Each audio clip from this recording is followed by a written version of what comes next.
c'est intéressant parce qu'ils mettent, en termes d'exigence, ils mettent de temps en temps la barre elle est assez haute, la barre, et donc ça me permet, moi, de leur dire, faut rester à ce niveau-là, quoi. Mais c'est vrai qu'on jouait le leader, et qui, comme je l'avais dit avant, c'est un leader qui mérite sa place, qui est en très grande confiance, on l'a vu, hein, et qui est très difficile à jouer, mais ça fait partie du jeu, que ce soit en Ligue 1 ou en Ligue 2, dans toutes les divisions nationales, quand vous jouez, les matchs sont âpres et difficiles à avoir le gain de cause au bout de 95 minutes, quoi. C'est vrai qu'au plan comptable, ça permet surtout à l'Estac de rester sur le podium. Ça, c'est important. Oui. Oui, c'est important pour le coach aussi, pour être un peu plus tranquille la semaine. Non, c'est vrai, mais j'ai du mal à être enthousiaste à l'idée de... C'est très bien, c'est parfait. L'idéal, c'eût été pour tous les entraîneurs, être premier avec 15 points. Mais c'est vrai que c'est bien pour les joueurs de rester devant et de continuer sur une bonne dynamique. Surtout que, comme je le disais, en ce moment, la dernière victoire est loin, quoi. Et on manquait un peu de réussite. Il y avait beaucoup de garçons à l'infirmerie. Ça manquait un peu de concurrence au vestiaire dans la semaine. Mais comme je le dis depuis la saison, il y a un grand engagement de l'équipe, un grand investissement. Et c'est pareil pour Dijon. Mais pourquoi je ne suis pas d'un grand enthousiasme? Il faut toujours rester modéré, que ce soit dans la défaite ou dans la victoire, parce que le chemin est encore très très long. La vérité du mois d'octobre, je dis souvent, les locaux ici le savent, je les ennuie assez avec ça, n'est pas celle du mois d'avril ou du mois de mai. J'en ai fait souvent l'expérience en tant qu'entraîneur, de façon à la fois, des fois en déception et des fois en grande joie, quoi. Voilà. C'est le chemin être encore long. Mais si on fait un bilan de ce soir, c'est très bien pour les supporters et le public de l'Estac de voir les joueurs prendre en main. Quand on est sur le banc, on se dit c'était important que les joueurs prennent leur destinée en main sur le plan du caractère, sur le plan du jeu et démontrent le travail effectué dans la semaine. On parlait de la réussite qui n'était pas toujours là. Là, malgré la victoire, il y a quand même eu des hors-jeux, parfois litigieux, qui auraient pu faire basculer le match. Ah, c'est évident que le match n'est pas du tout le même. D'aucuns me disaient tout à l'heure on a gagné 3-0 parce que mais je sais pas, ce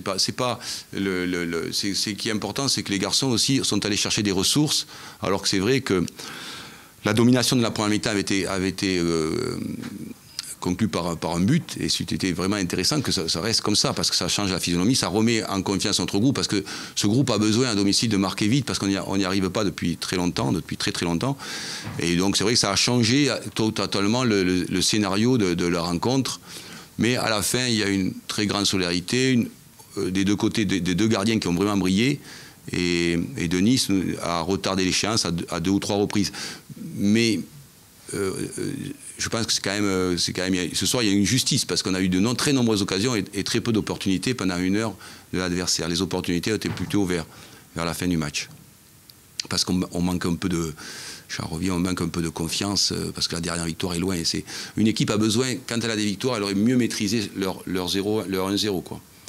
Là c'était un peu loin, donc on est un peu en défiance, et on a dû lutter à la fin pour conserver ce résultat.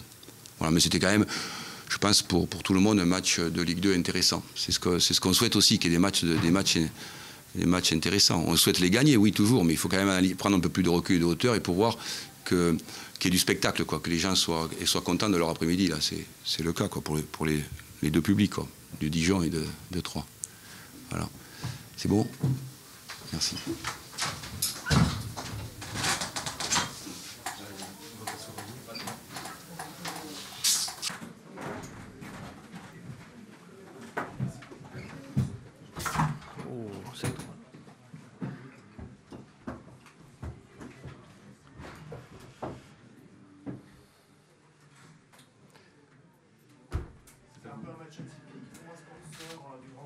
Celle-ci qui a été marquée par beaucoup de tension.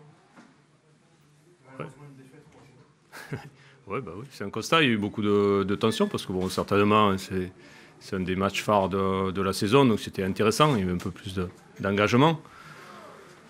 Après, je pense que Troyes qui a donné le tempo, qui a je veux dire, comment dire, qui a pris le ballon, qui nous a dominés sur la première mi-temps. Après, bon, on a essayé plus ou moins de répondre. Comment on en ressort? Bon, on en ressort déçu, oui. Déçu. Maintenant, on savait que c'était quand même une très belle équipe. Quand elle se mettait à jouer, tout le monde est concentré, tout le monde est dedans. C'est sûr que dans la manipulation du ballon, il n'y a pas de souci. Hein. Ils sont très, très, très, très bons. Après, nous, le regret qu'on peut avoir, c'est en fait de ne pas avoir, notamment sur la première mi-temps, joué. Parce qu'on est parti vraiment pour défendre. Mais après, dans le jeu, on manquait totalement de mouvement. Et c'est là qu'on aurait dû accentuer un petit peu notre présence. Et en fait, on ne l'a pas fait. Donc on a beaucoup couru, on a beaucoup défendu. Et on n'a pas très bien attaqué. On a eu du mal à caler les ballons au niveau offensif. Donc voilà, maintenant, heureux de ne pas avoir pris de but sur la première mi-temps. Et en fait, on prend un but sur voilà, une erreur défensive. Et sur ce genre de match, il ne faut pas faire d'erreur. Voilà. Est-ce que les jeux sont assez atypiques avec 2 buts refusés pour vos adversaires? Ben, s'il y a hors-jeu. S'il y a hors-jeu, je ne sais pas. Je ne suis pas bien placé. S'il y a hors-jeu. Vous savez, il y a des buts, ils sont refusés. Ouais, s'il y a hors-jeu, on ne va pas développer là-dessus. S'il y a hors-jeu, l'arbitre a sifflé. Il y a hors-jeu, que ce soit d'un côté ou de l'autre. Voilà. Je ne sais pas, je n'ai pas répondu à votre question. Je sais que. Mais voilà. Et je ne sais pas quoi vous répondre. Hein. Il veut dire là, si Nivet il met le ballon en profondeur avec hors-jeu, il y a hors-jeu. Il ne peut pas siffler but. Hein. Voilà. Après, je suis pour rien. On a un football de très très bonne qualité pendant toute cette rencontre. Vous pensez que ça préfigure un mano à mano, un duel sur le reste de la saison entre les deux clubs pour finir champion de Ligue 2? Non, on ne sera pas les seuls, je pense pas. Non, mais moi je suis, j'allais dire, confiant pour les Stacks parce que bon, c'est une belle équipe. Je pense qu'ils ont leur destin entre leurs mains. Voilà. S'ils jouent tous ensemble, c'est une belle équipe. Il n'y a pas de souci. Peut-être à voir après en interne, hein, ça ne me regarde pas, mais voilà, quand ils se mettent à jouer, c'est une équipe très difficile. Moi, par rapport à ce que je vis aujourd'hui, nous, on joue avec nos armes.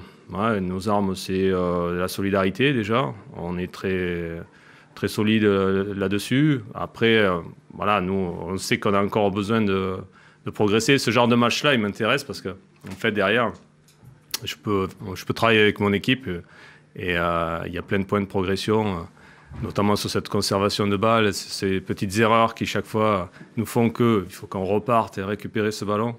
Voilà, je pense qu'on peut mieux faire au niveau offensif et dans la manipulation du ballon, mais il y a un petit moment que je le répète, donc je dois vous saouler, je dis toujours un petit peu la même chose. Tu parlais de regret sur la première mi-temps, tu dis qu'on n'a pas joué. Non. Et Ouais.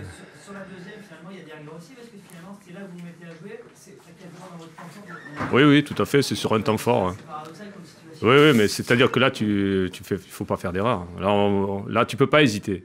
Alors on hésite, on se regarde, c'est trop tard. Si eux avaient hésité, s'étaient regardés, nous on en aurait mis au fond. Il y a grande chance. Ouais, juste avant, une super occasion. Voilà, bon, c'est un défenseur qui est devant le but. Je pense que c'est une réelle grosse occasion, quoi. Si on la met, le match c'est pas le même, ça c'est clair. Voilà, bon, ça fait partie du jeu, mais aujourd'hui, bon, sur le comportement, je ne suis pas déçu par mon équipe. Hein. C'est une équipe, je connais bien mon équipe. Au niveau de l'état d'esprit, du comportement, il n'y a rien à dire. Après, on sait qu'on voilà, on a des lacunes, on y travaille.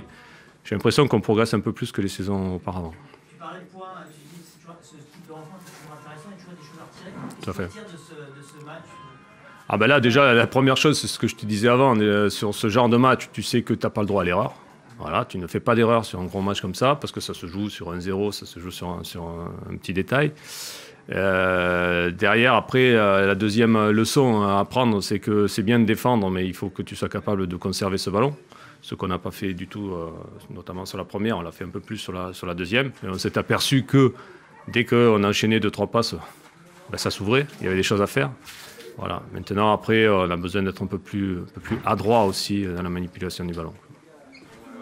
Dernier mot, Cédric, Cédric, il a un problème à l'adducteur. Là, sur le contact, c'est un contact assez violent et en fait, il y a un étirement sur l'adducteur. Il y a Romain Philippotto qui a le nez cassé. Et Romain Malfitano qui a pris un coup sous le nez. Alors, on prendra des radios aussi, quoi. Ouais, effectivement, il y a eu pas mal de coups. Mais... c'est lourd comme journée. Ouais, c'est un petit peu lourd. Ouais. Mais c'est des fois le fait d'un ou deux joueurs. Hein, un ou deux joueurs à l'intérieur qui attissent. C'est pas ceux qui prennent des coups d'ailleurs. Il est cassé pour Romain Ficoto. Oui, certainement, il a le nez. Avec la cloison déviée en tout cas. Ouais. Voilà. Ok. Bonne soirée.